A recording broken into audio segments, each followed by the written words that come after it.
the sun's gravitational force on it. It's still there. And in fact, for smaller particles, it matters.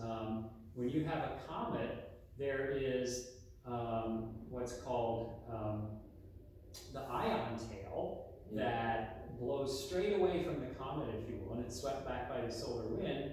And then there's also a dust tail. And the dust tail particles, part of their motion is due to sunlight pressure on them. Part of their motion is due to, and you can actually see the effect. Sunlight pressure on them is altering their motion. Because in their case, they have a much higher ratio of surface area to volume, and therefore surface area to mass, than a planet does. And so the sunlight pressure on them is, in relative terms, much more significant compared to the gravitational force on them. So, are the effects on the dust tail more prominent when the closer the comet gets to the? I have to think about that, because as it gets close to the sun, the gravitational force is also. I'd have to think about it. Okay. I don't want to think about it right now. Yeah. It wouldn't be too hard to think about it, but I want to keep on moving here. Good question. Let's not talk about it right now.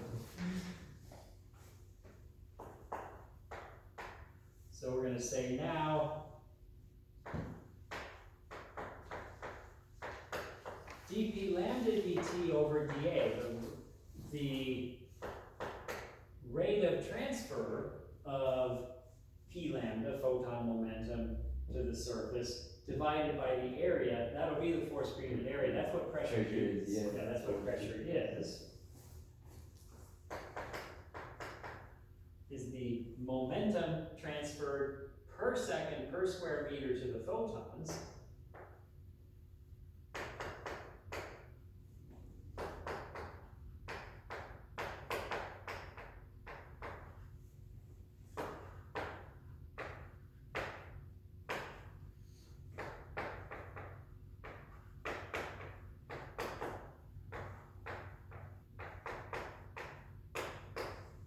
So minus that is the momentum transferred per square meter per second to the surface.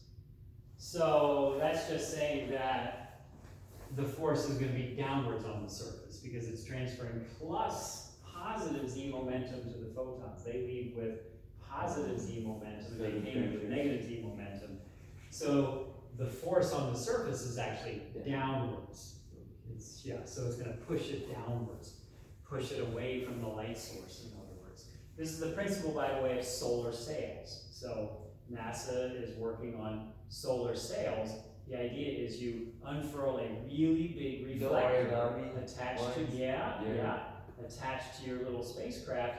And so you've got a lot of area there, and if there's enough area exposed to the sun, the radiation pressure, it produces a gentle acceleration, but if it lasts long enough, it can be used to steer the craft and make it move faster and faster as it moves away from the sun, and you get it for free, and then you don't need to use fuel to do that. You're just using sunlight to do that. So the sun is giving your ship its propulsion, in other words. Yeah, that was really cool how they're using origami to fit. Yeah, and they actually will hire like people that do origami to be, because they have that remarkable ability to think in 3 dimensions. The rovers too, the Mars rovers, had to be folded up before they were deployed to the surface, and they consulted people who can do origami in order to figure out how to do that. Yeah. Transferred per square meter per second of photons. So minus that, minus dp lambda dt over dA is the momentum transferred per second per square meter to the surface. I said per meter squared per second, so I guess I'll say the same thing here.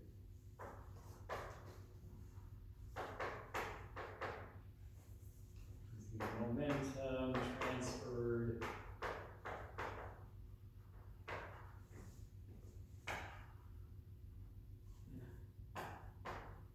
per meter squared per second to the surface, or in other words, the radiation pressure due to photons arriving from d omega. Now we're gonna have to integrate over the outer hemisphere if we wanted to figure out the total radiation pressure. But we're actually gonna, before we do that, instead we're gonna say, now let's remove it. Let's remove the reflecting surface, and we'll argue that this if you remove the surface, these photons just keep going. But if you got an isotropic radiation field, there's photons that were coming up from below that take the place of the photons being reflected into this solid angle. There's just photons that were down here that, so in other words, here with the surface there, it's like, here's a photon that you can think of as kind of bouncing off. Without it, you just think, let's pair it up with a photon that just happens to be moving along this direction. And so instead of this, you get weave like that. So the effect is the same, in other words. The effect is, here's a photon going down into the surface, here's a photon coming out of the surface. So for every photon that enters the surface, the photon... Right, a corresponding photon goes up through the surface in exactly the way it would have been reflected. The first photon would have been reflected if the mirror were there. So in a minute, we're going to say, oh, well, we've actually just been using the mirror to help us think about it. Now we're going to remove it and just talk about the radiation itself without needing a surface that it's reflected off of. And really, you do the same thing so there's a gas pressure everywhere in this room, not just on the walls of the container. And when you talk about the gas pressure in the room, you talk about the net momentum flowing into versus out of the surface in order to figure out the pressure, and you make the argument that, well, downward momentum flowing into the surface and upward momentum flowing out of the surface, if you just talk about downward momentum flowing in is equivalent to upward momentum flowing out. We'll make the argument in a minute, but for now, let's just continue with this. So minus dP is i.e. the radiation pressure due to photons arriving from d omega.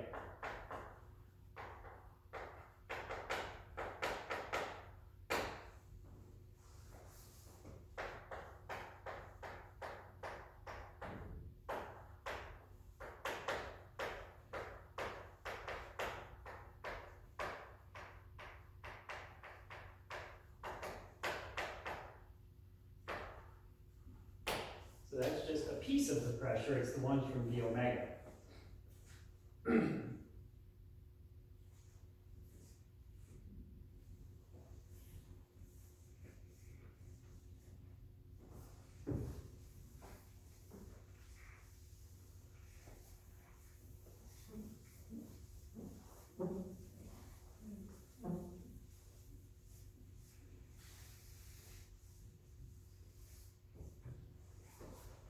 Okay, are we good to go? All right, so now, first we'll keep the surface and we'll integrate over d omega to find the total pressure. So, yeah, don't do that. I hate it when the metal part goes on the chalkboard, because it's like, I think everybody hates it.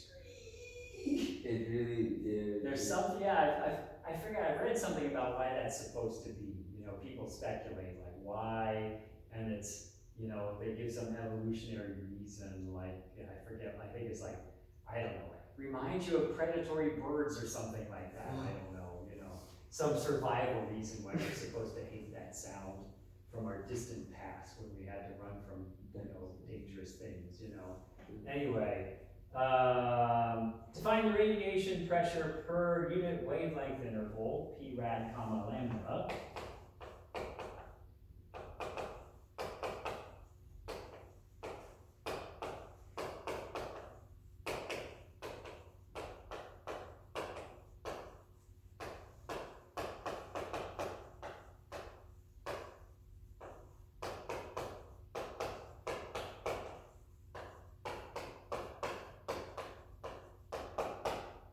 and then this is something where you integrate over wavelengths to find the total radiation pressure.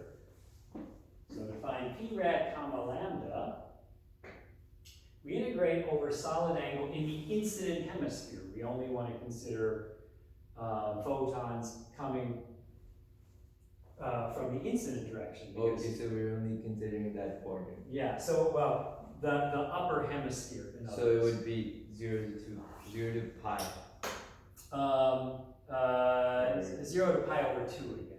In other words, we're only considering ones that are coming in from angles between the vertical and the horizontal, and not below. Because, if, like, for example, if this is a solar cell reflecting sunlight, there isn't any radiation coming from behind because it's reflecting all the sunlight, so there's nothing back there. The sun's only in one direction. So would you like double the result?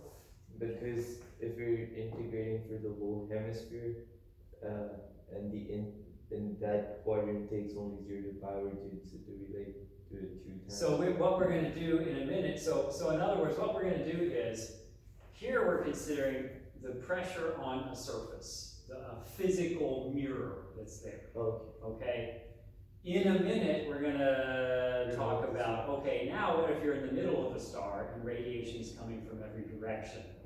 Here, we're kind of thinking, we're outside the star, holding up a mirror and figuring out, or in general, because, you know, if we're far from the sun, then we would only integrate over the set of directions where light's coming from the sun. So if this is a solar sail and we've got it pointed at the sun, well, light isn't coming from the sun from this direction if the sun is in that direction. It's only coming from the small solid angle that the sun represents.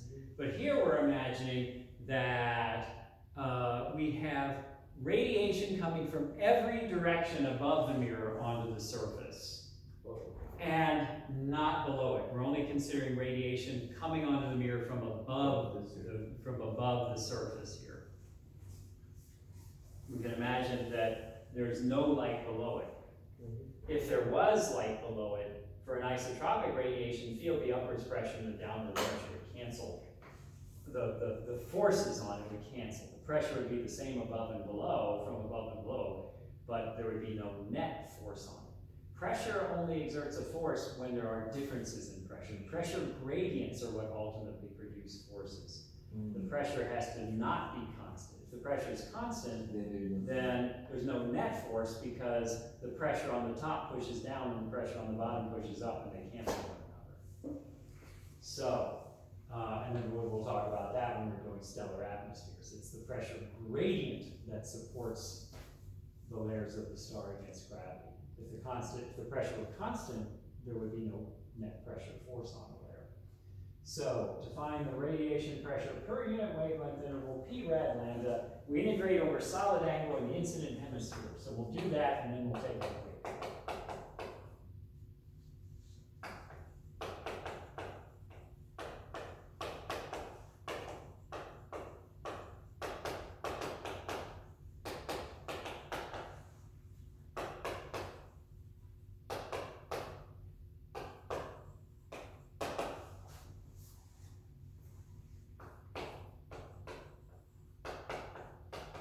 P rad lambda will be then 2 over C, because of that factor out the front over there, 2 over C, integral over the hemisphere of I lambda cosine squared theta d omega, because notice what I'm doing is I'm going to take dp lambda and divide it by dt and dA. So what shows up in my integral doesn't have the dt and the dA in it. And the d lambda is also divided through because we're finding per unit wavelength interval. Put another way, if you like, we could say that p rad lambda d lambda is equal to all of this d lambda, because again, it's going to be one of these deals where to find the total pressure, I'd have to integrate over all wavelengths. But I'm just going to divide through by the d lambda as well, and then later I could multiply by d lambda and integrate over all wavelengths. So just for simplicity. Yeah, just for simplicity, I'm just leaving the d, I'm just dividing through by the d lambda. the pressure per unit wavelength interval. And then if I want the actual pressure between two particular wavelengths, I multiply by d lambda, because p rad lambda d lambda is the pressure due to wavelengths between lambda and lambda plus d lambda. So I have to integrate to find the total pressure.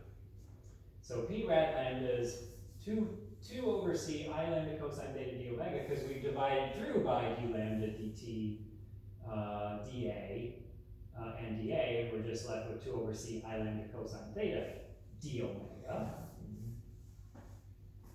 We're only integrating over a hemisphere, so it's 2 over c, phi goes from 0 to 2 pi, theta goes from 0 to pi over 2 again, because I'm only interested in the photons coming in from the upper hemisphere.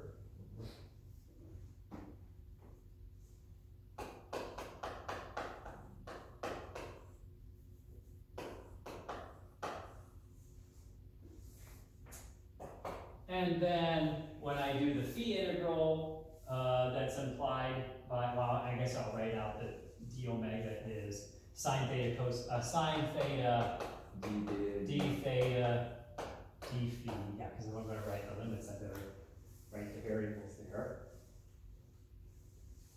So again, assuming azimuthal symmetry, the phi integral is going to just give a factor of 2 pi, so we get 4 pi over c, because we got a 2 already there. 4 pi over c, and then we do the usual switch to mu equals cosine theta as the integration variable. So we'll get integral from 0 to 1 I lambda mu squared d mu.